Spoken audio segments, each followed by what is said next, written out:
I'm Melissa and this is Julio, my fiance, and we wanted to use the Lolly Project small platform that we have to go over the COVID-19.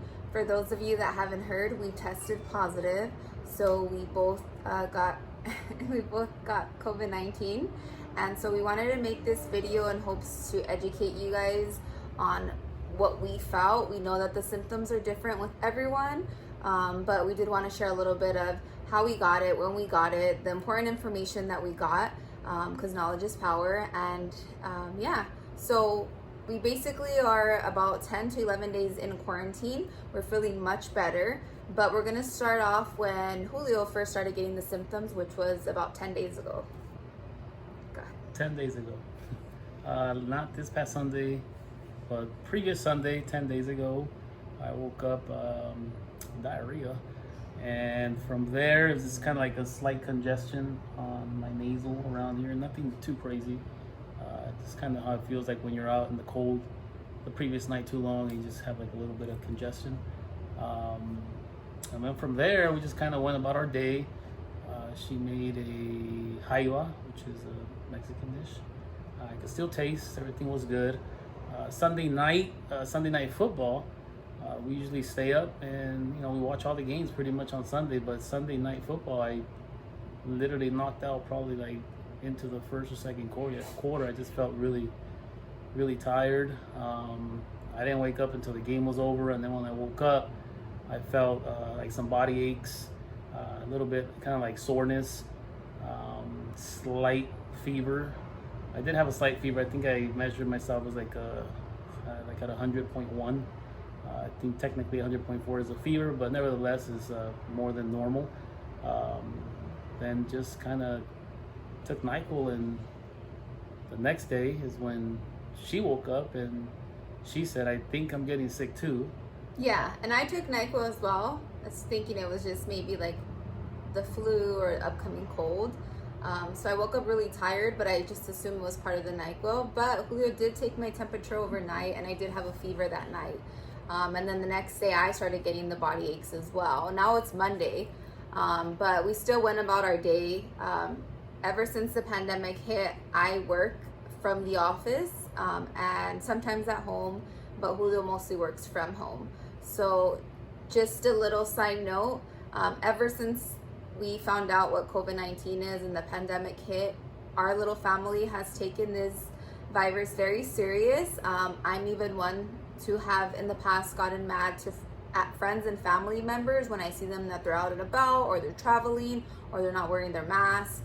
We're just more on the paranoid side. And so with that said, we are a family that will avoid going out, even avoid seeing our parents, his parents, always wear a mask, always take hand sanitizer. Even with the kids, every time we touched something or we walked into a store, we sprayed right away. We did hand sanitizing on our hands. We washed our hands. So not at one point I thought we got COVID-19, but nonetheless by Tuesday I said, hey, maybe we should go get tested just to be safe. And we went to go get tested in Bellflower. Just so you know, same day. We made the appointment the same day. So if you have any symptoms, or if you're wondering where you could get tested, it's not just the Dodger Stadium. Pretty much the service is being offered everywhere. We went to the Civic Center in Bellflower, and we were able to schedule the appointment the same day. Did the inspection, did the virus check in our car, waited 24 hours and got the results text to us the following day. And Wednesday we officially confirmed that we were positive for COVID-19. I would probably say that after finding out, the next 2 days were probably our hardest days. If you would have told us to make a video at that point, there's no way we would have done it. I know we look pretty good right now, but we really did look like caca. It was really bad. Some of the symptoms that I got were different from Julio, so I'll go over my symptoms. So one thing for sure is my fever started minimizing as the days went on, but I still had diarrhea. I had a headache, but I always suffer from headaches, so I didn't really relate it to COVID, but now I know it's COVID related. So I had headaches every day, diarrhea, minor fever to none, upset stomach, loss of appetite, not really I can't smell. I could taste a little bit, but I couldn't smell. And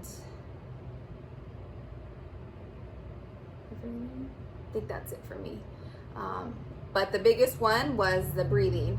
So by the 4th day, so now we're 2 days in knowing that we're positive, my chest felt really tight and I just felt like I couldn't breathe.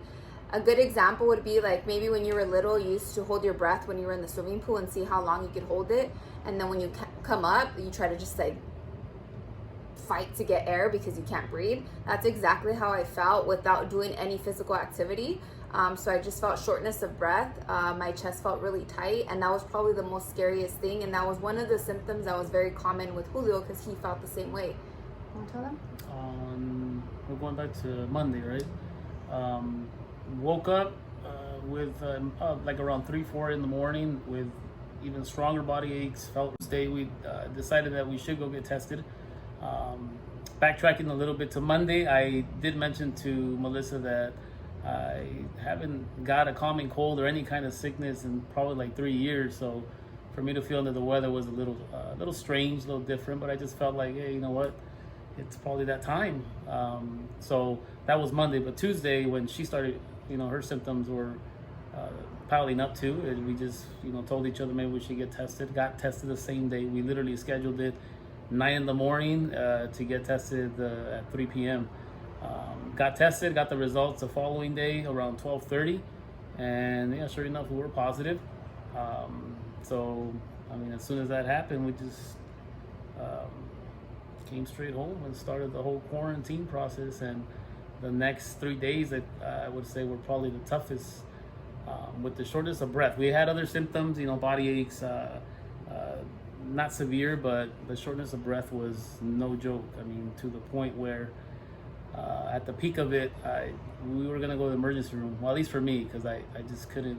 Mine, I think, was a little bit more severe than hers, but I was going to go to the emergency room. And not knowing whether you were going to stay there, because there's people that stay there for weeks on end and don't even come out, was a little scary. Of course, with the kids, we have fun with them, love them as much as we can, but having that slight moment where you feel that the last time you've seen them was probably the last time you're going to get a hug or a kiss or anything like that was a little, didn't help with the anxiety and the going through the symptoms and the shortness of breath. So that was very real for us and kind of carried over to the following days. And we actually also got an inhaler, which helped a little bit, but not as much as we thought it would help.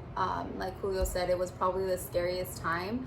We did have a lot of family and friends reach out because at this point everyone knew we had COVID, but we just tried to stay positive and say that everything was going to be okay, because we knew everything was going to be okay, or we felt that. But while you're going through the fire and trying to breathe, and it's just difficult to do the normal things like breathe, was not a good feeling. It was very, very scary.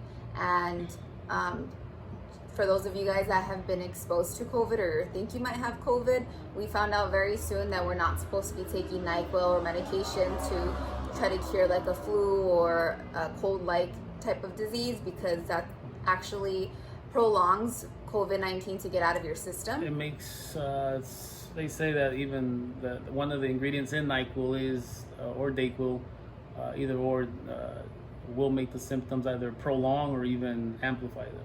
Yeah, so that was even more sad that we just didn't have any medication because there's nothing yet. The vaccine's not out yet, and so we read and we got educated, and we were taking Tylenol when I had a headache, or if we had fever, but that was pretty much all we could rely on is Tylenol, teas, prayer, but there's really nothing you could do and just go through the motions. And like I said in the very beginning, everybody's symptoms are super different. Julio and I make it a thing to work out as much as we can, even pre-pandemic. So I would consider us very healthy. We don't have preconditions,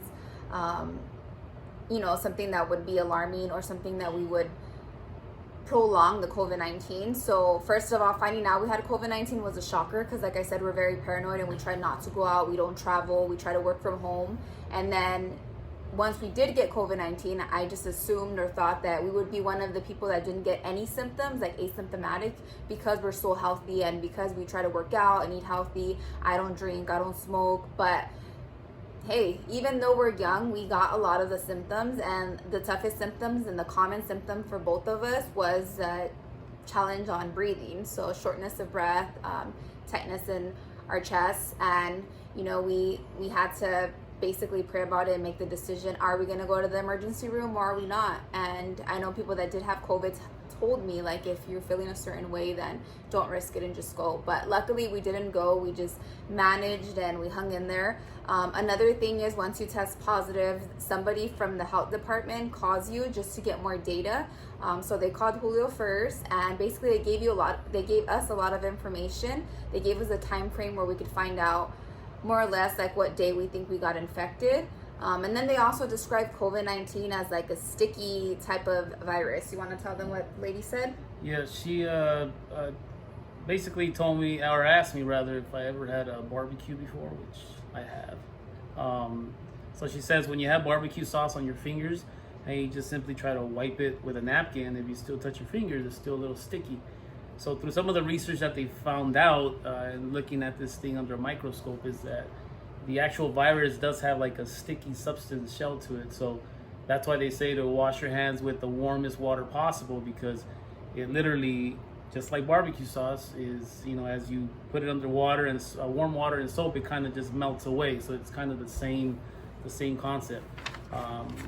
Of course, we use a hand sanitizer to basically kill the virus itself, but it doesn't mean that your hands still don't have some residue of the barbecue sauce. But for the most part, you kill the virus. Going back to some of the stuff that she was saying is, we're amateurs in this, but I myself do like to read as far as like foods and how the body functions, any supplements that we take and stuff like that. But it attacks everybody differently. It doesn't matter what age you are. COVID-19 doesn't go in your body and say, oh, we got a 23-year-old, let's not affect them as much, or we have a 40-year-old, still young cat, right? But it doesn't do that. It goes based on obviously how compromised your immune system is, and all of that's connected to your diet. You eat fatty foods, processed foods, all that stuff, all of those kinds of foods do compromise your immune system. It slows them down. Fatty foods, it causes inflammation in your body. So inflammation is a good thing when your body is trying to fight off a virus. That's one of the defense mechanisms. Problem is that with COVID-19 or maybe any other diseases, when the inflammation is prolonged for days and weeks, that's when it really starts to affect you, because it wasn't built to stay inflamed for so long.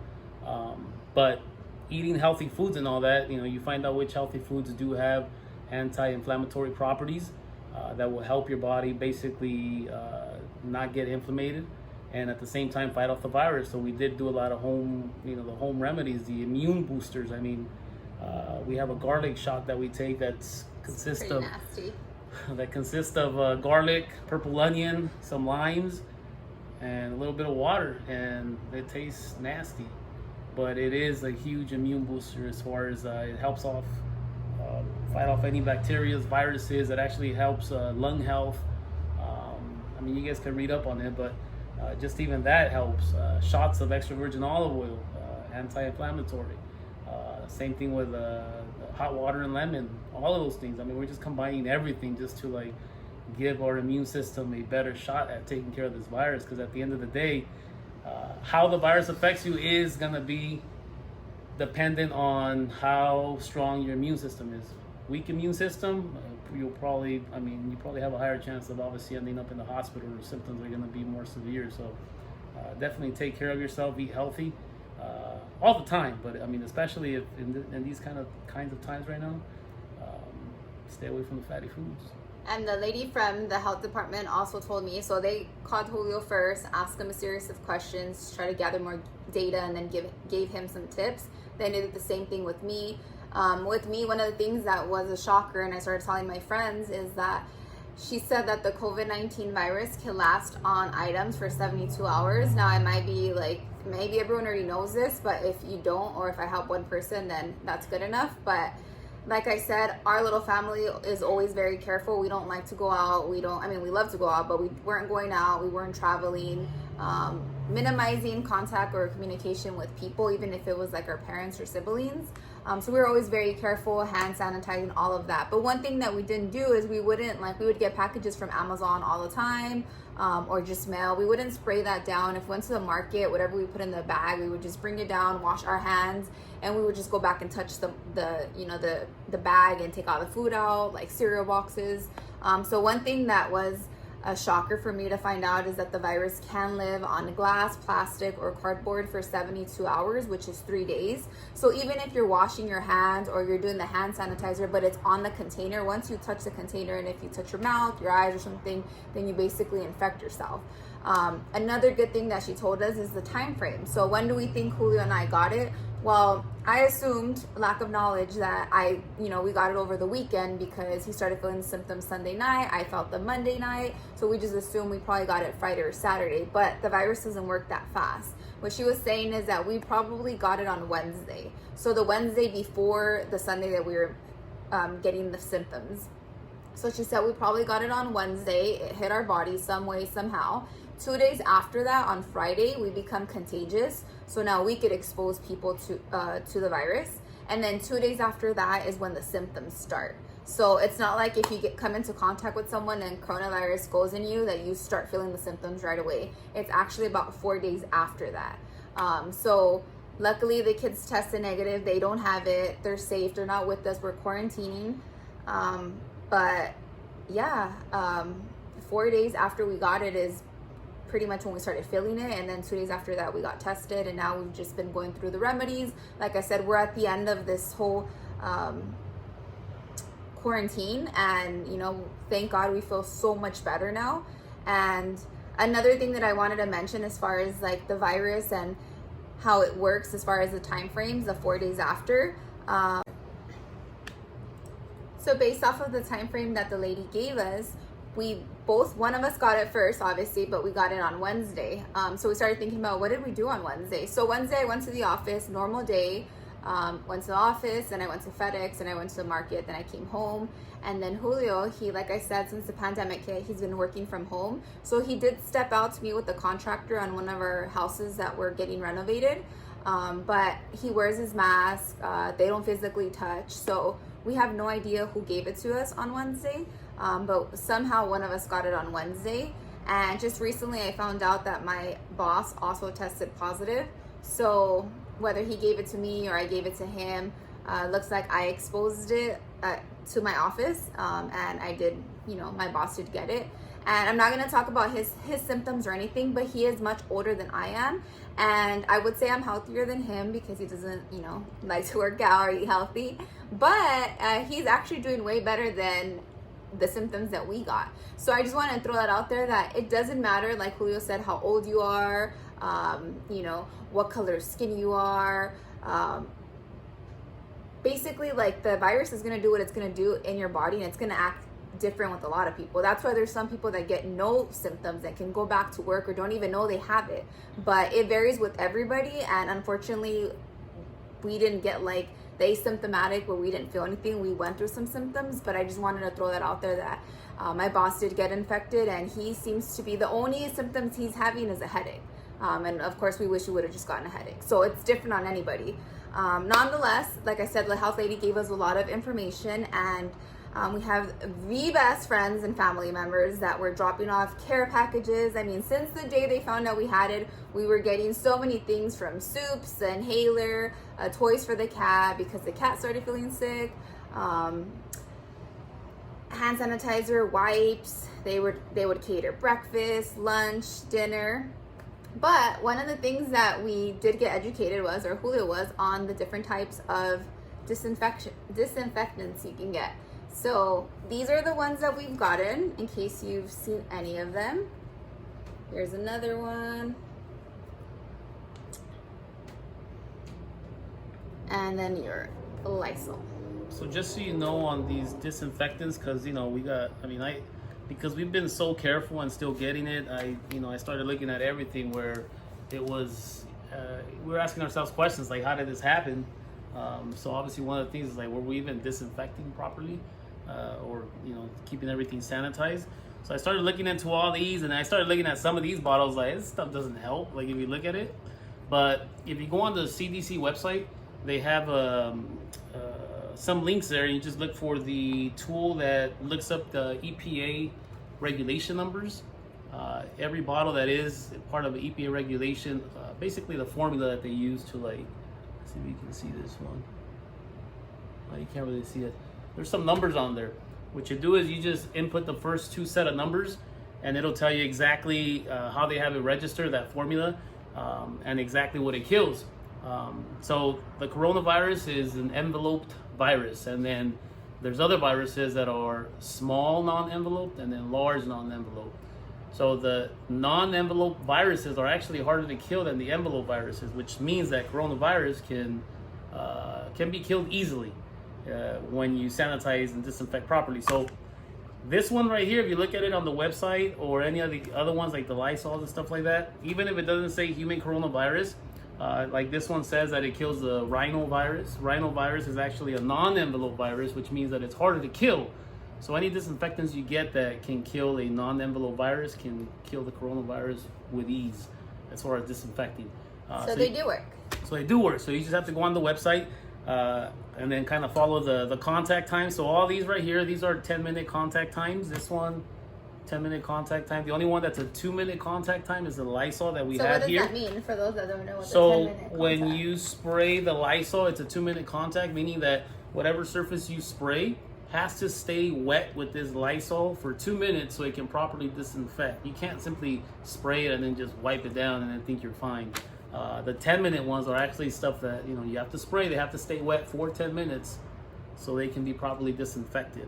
So the website will have it on there. It'll tell you exactly what the contact time is once you input the EPA number, the first two set of numbers, and then it'll give you basically all the information. But if you ever have any questions on if a disinfectant works, if it's a disinfectant that has an EPA formula that they basically took from another company or what have you, that they resell these things, it will pop up on there. You just have to look at it before you buy it, punch it in there, and then kind of do your research from there if it kills the coronavirus.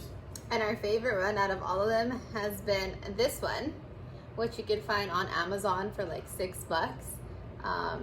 Why is this one our favorite? I don't know. It's just readily available. I mean, this thing's. I mean, if you look at it, it's like $6, right? Yeah. At first glance, you look at it. It's a breast pump and accessory sanitizer. So not a lot of people are going out there to get breast pump sanitizers. But if you look at the EPA regulation number and the viruses it kills, this one actually has it on there. It kills the human coronavirus. But again, don't go buy them. Don't go buying a lot of these. Leave some for us too. For everyone. But yeah, this is like one that's readily available right now. But if you just look at the EPA regulation numbers and punch it in there, you'll find out exactly if it works or not. So we're going, obviously we're spraying it, we're leaving it for the amount of minutes we have to leave it, and then once we're done, we either just leave it as is or we wipe it down. But we're doing that now consciously with our bags, any packages, any mail that gets delivered. And yeah, we're just, look, this message or this video is not to tell you to stay home or whatever it is. I understand. I have a lot of friends, and some friends think you shouldn't wear the mask, and some friends think that you should wear the mask. Freedom of rights, whatever. Everyone has their own opinion. We respect everyone's opinion.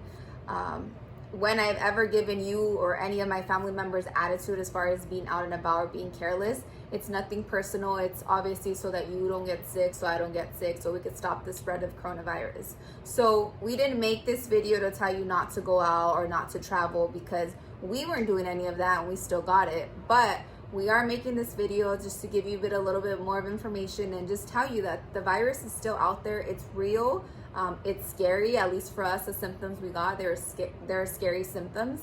And just be careful. If you're out there, wear your mask. It's very important that you wear your mask. The lady told us too, like the cute ones, like the cute like bedazzle ones, or no, the ones that you get on Amazon. Again, you just have to do your research, because the ones that are on Amazon are the ones that you can buy a 6-pack where they have the little valve on them.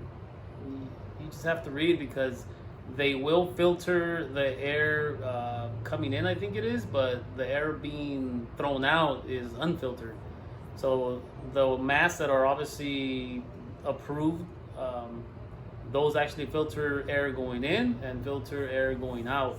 So just kind of be careful, because one of the things she did tell us too is that even if you do travel on some of these airlines, I guess I don't know how they know how to spot them, but if they see one of those rinky-dinky ones that has a little filter and the little like thing on the little thing mask on it where it doesn't look like an approved one, that they won't let you go on the flight unless you have something different, because it doesn't filter out the air when you're breathing out, I think it is. And the bedazzle ones that I was talking about are like the very cute ones, because Lala and I have like Packer ones, Laker ones, or like just like cute print ones.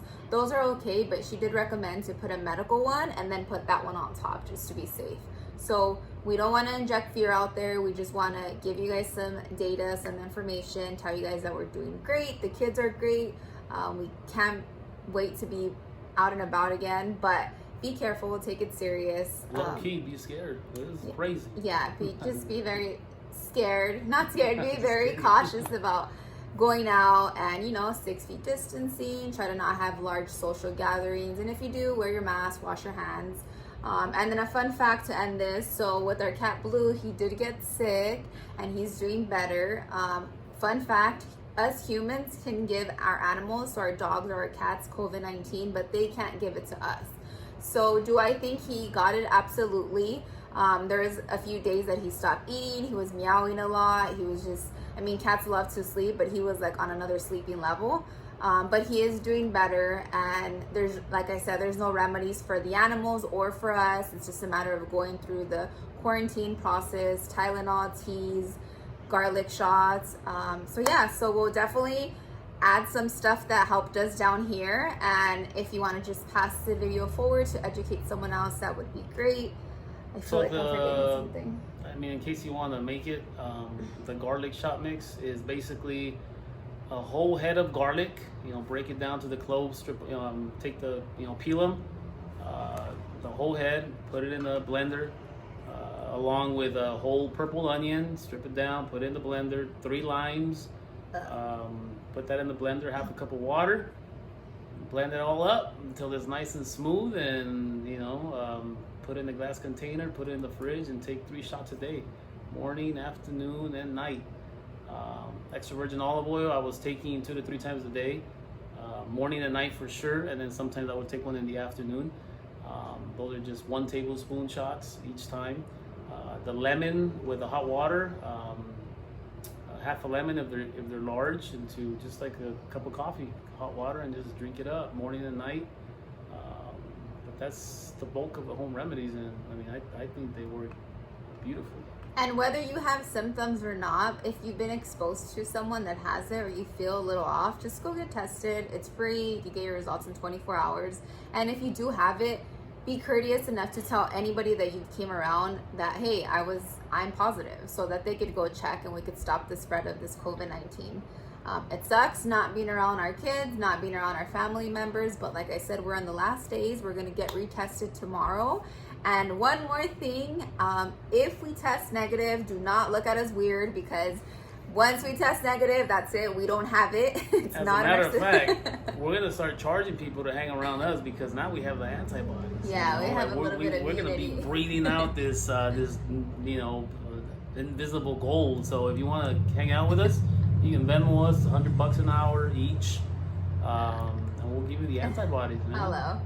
And also, like you said, we're going to have some antibodies, which means that we're more than likely can't catch it again. We can after 3 months. We have 2 to 3 months is what the CDC says, that you're less likely to catch it again.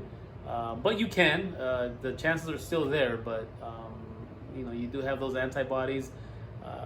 They haven't proven anything other than 2 to 3 months. So after that, we're back on square one. Yeah, and they did say that if we do happen to just get it again for whatever reason, say 4 or 5 months from now, that it's not going to be as severe as when we got it. It's going to be more like a flu or cold this time, which means no trouble breathing. But hey, who knows? We don't know. Yeah, we don't know, so I don't want to quote that. Yeah, just like the flu, the thing evolves every year. That's why there's flu shots every year, because the flu's evolving. So it's probably gonna be the same thing with this thing. It's gonna evolve next year. The same shots are probably gonna have, or vaccines, once that comes out, it's probably gonna have to be tweaked a little bit every year.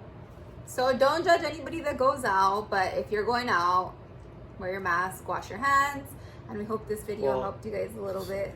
Yeah, what you don't want is the what if factor. You know, you're going out to bars with, or whatever it is that you do, and you're hanging out with your friends because that's what you like to do. But I know we get tired of them with the masks and all that, but it's just like, you don't want to be sitting in the hospital with a breathing machine saying, "What if I would have worn my mask on the day where you know, once you backtrack, the day you got it? Like, was it really, now that you're sitting in the hospital, what is it really a big deal to wear a mask or sanitize or take the extra steps that, you know, we all find annoying? But until you're going through it, it's not. I mean, or you experience it, it's not going to be a big deal because you don't want to be in, you know, in these shoes. No. So that was it, guys. Hopefully the next Lolly project, it's with Lala and it's more positive and on something different. But if you have any questions or concerns, pick our brains. Thank you guys for all the prayers and the love and everyone that dropped off something, that reached out, that texted us. Thank you. From the cakes to the food, everything. We cannot thank you guys enough. So thanks, guys. Thank you.